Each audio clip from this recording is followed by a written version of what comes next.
Pour suspendre à l'arbre de Noël, je vous propose aujourd'hui ces 4 petits cônes qui n'attendent plus qu'à être remplis de friandises et de papillotes. 12 cm de haut pour un diamètre de 7 cm. J'ai découpé 2 cercles de 26 cm. Divisez le cercle en 4. S'il vous reste des bouts de ruban aux couleurs festives, c'est très bien. Sinon, vous pouvez en acheter, c'est vraiment pas cher. Il vous faut 4 fois 25 cm. Marquez le milieu de chaque quart. Placez les extrémités du ruban, faufilez à l'intérieur de la marge de couture pour maintenir en place. Longueur de point 3 à 2 mm du bord. Vérifiez que le ruban reste bien droit. Vous devez le placer évidemment endroit contre endroit. Si votre cercle est plus grand, il vous faudra calculer l'emplacement des extrémités du ruban par rapport au milieu. Prenez maintenant ce qui sera la doublure de ce cône, placez endroit contre endroit, alignez bien les bords et surtout la courbe, épinglez les tissus, faites une piqûre à 5 mm du bord, longueur de pointe 2, tout le long de la courbe. Crantez l'arrondi juste un tout petit peu. Ouvrez maintenant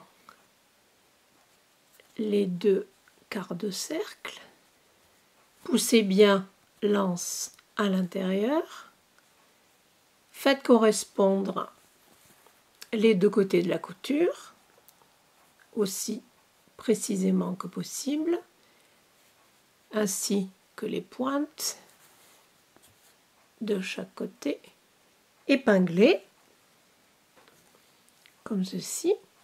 Dans la partie qui sera la doublure, laissez une ouverture à peu près de 5 cm.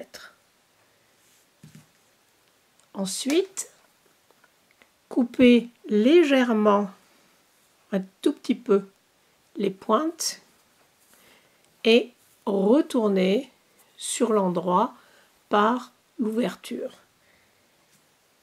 Faites bien ressortir la pointe qui sera le tissu extérieur et ensuite tirez de chaque côté de l'ouverture, mettez 1 ou 2 épingles et maintenant je vous conseille de faire un point à la main qui s'appelle le point d'échelle pour finir ce petit cône et coudre l'ouverture. Voici à quoi ressemble le point d'échelle. C'est un point invisible, très facile à réaliser, sur lequel j'ai fait un tuto technique détaillé mais rapide, avec des gros plans. Une belle couture nette et surtout bien plate. Poussez la doublure à l'intérieur. Faites bien ressortir autant que possible la pointe. Faites bien ressortir la couture entre les 2 tissus. Pour finir, si vous en avez envie, vous pouvez faire une surpiqûre à 5 mm du bord, longueur de point 3 tout autour. Ce tuto est maintenant fini. J'espère que le modèle vous aura plu et je vous dis à bientôt. Au revoir.